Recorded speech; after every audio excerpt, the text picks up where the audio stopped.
seems like these days everyone's got to be the loudest voice in the room. Yeah. Especially when we're talking about men's roles and all that. It's true. There's definitely a lot of noise out there. So it's kind of refreshing to dive into a book that takes a totally different approach. Yeah, definitely. We're talking about The Power of Fewer Words by Conrad Riker. Interesting title. Right.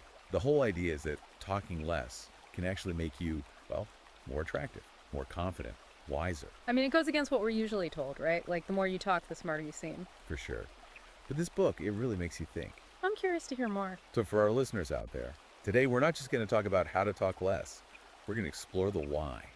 Why is silence so powerful? Especially for men. Especially for men, right? Yeah. Navigating today's world, it's complicated. The book digs into all sorts of fascinating stuff. The psychology of silence, the historical figures who used it to their advantage, even some practical techniques we can all use. Cool. Okay, so let's jump right in. The book makes this pretty bold claim. Women are actually more attracted to quiet men. I can see how some guys might get the wrong idea with that. Yeah, it's not about just shutting down completely, right? Not at all. It's more about the confidence that comes from choosing your words carefully, not feeling like you have to fill every silence. Like those classic movie heroes, the strong, silent types. Yeah. The cowboys, the stoic superheroes. They don't say a lot, but when they do, everyone listens. It's like they command respect without even trying. There's a certain mystery and intelligence that comes with silence. Totally. And, historically, there are tons of examples of powerful men who understood this. Oh, absolutely. Winston Churchill, for example. He had that famous quote, something like, "Short words are best and the fewer the better." Exactly. And there's Albert Einstein, the guy who basically unlocked the secrets of the universe. And he preferred to work in silence, believed it was crucial for thinking deeply, creatively. Right. And Steve Jobs, another guy who kind of changed the world. Notoriously private, didn't say much. All these guys, they weren't quiet because they were weak or anything. They were silent because they knew real power doesn't come from just talking all the time. It comes from knowing when to speak and when to just be. Yeah.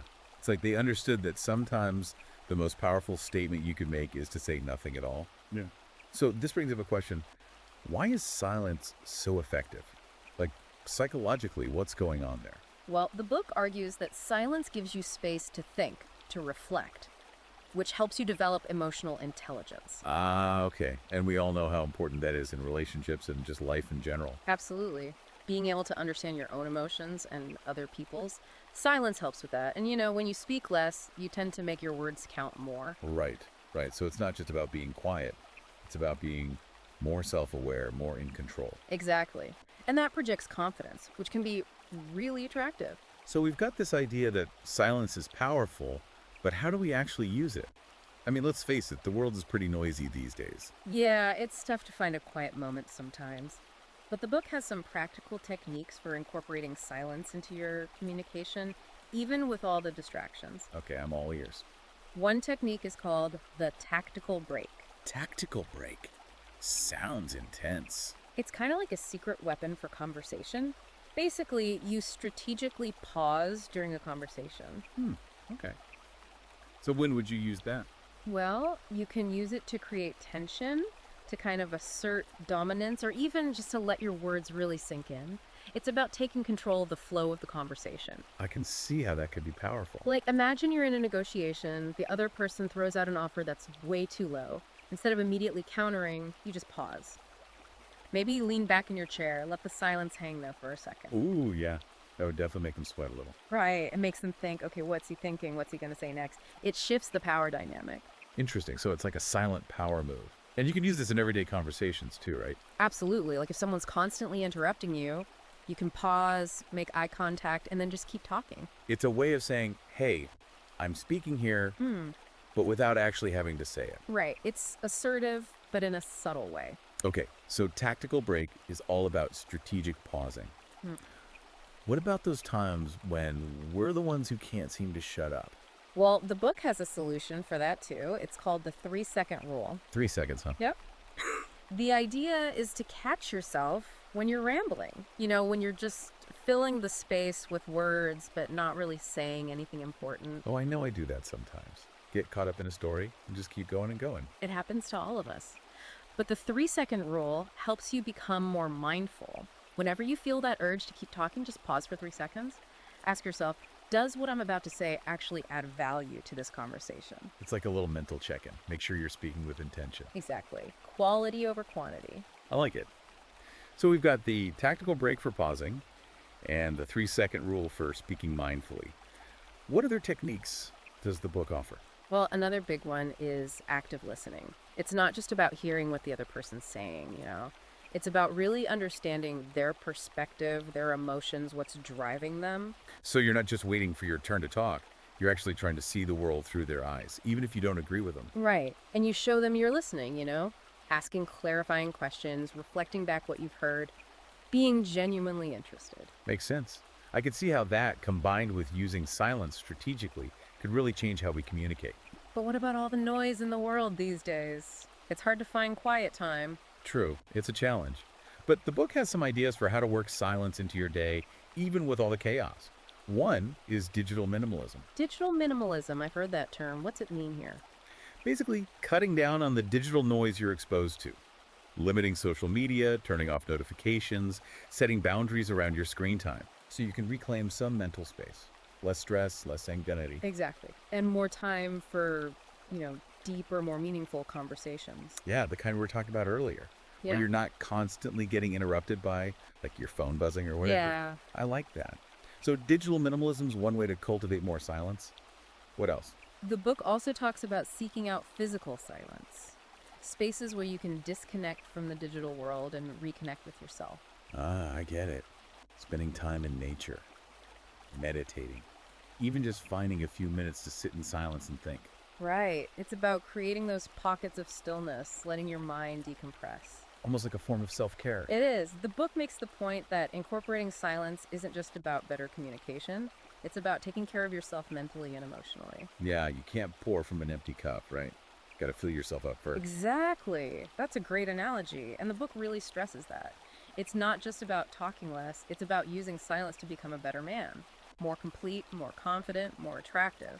So it's about more than just communication. It's about personal growth. Embracing the power of silence. Not just in our words, but in our lives. Pretty radical stuff. What do you think? I'm definitely starting to see silence in a new light.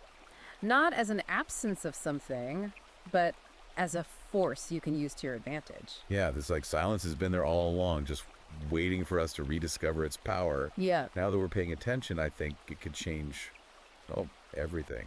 How we talk to each other, how we live our lives. Totally. There's another part of the book I found fascinating.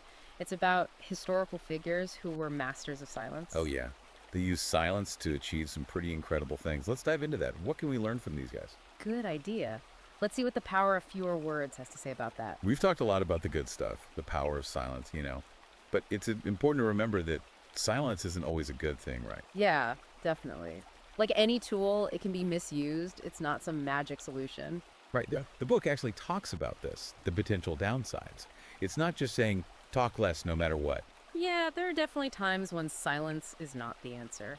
In some cultures, for example, being silent can be seen as disrespectful. Oh, yeah, for sure. Or sometimes it can come across as weak, like you're afraid to stand up for yourself. Exactly. And then there are those times when it's just plain awkward. When you're with someone and the conversation just dies and you're both just sitting there in silence. Ugh, the worst. But the book goes even deeper than that. It talks about the silent treatment, using silence as a weapon in relationships. That's a whole other level. It's passive aggressive and it can really hurt people. Yeah, it creates these walls between people. Walls of silence, they can be tough to break down. It's a reminder that silence can be just as damaging as words. Maybe even more so. So it's all about intention, right? Are you using silence to create space for understanding? Yeah. Or are you using it to manipulate someone? Exactly. We need to be aware of that, especially when we're feeling emotional. It's easy to let things get out of hand. It's like anything else. Silence can be good or bad, depending on how you use it. The key is to be mindful, to use it ethically. I think the book makes that clear. It does, and ultimately it encourages us to use silence for positive change, for better relationships, better communication, becoming more confident, wiser. So it's not just about talking less, it's about being thoughtful, intentional. Right, knowing when to speak, when to listen, when to assert yourself, when to hold back. It's about reading the situation. This has been a really insightful deep dive. I feel like I've learned a lot about the power of silence. The good, the bad, the practical, the philosophical. What are your final thoughts? I'm definitely walking away with a new understanding of silence. It's a lot more complex than I thought. It's about being present, intentional, understanding yourself and others. Totally agree. And for anyone listening who wants to explore this more, I highly recommend checking out The Power of Fewer Words by Conrad Riker.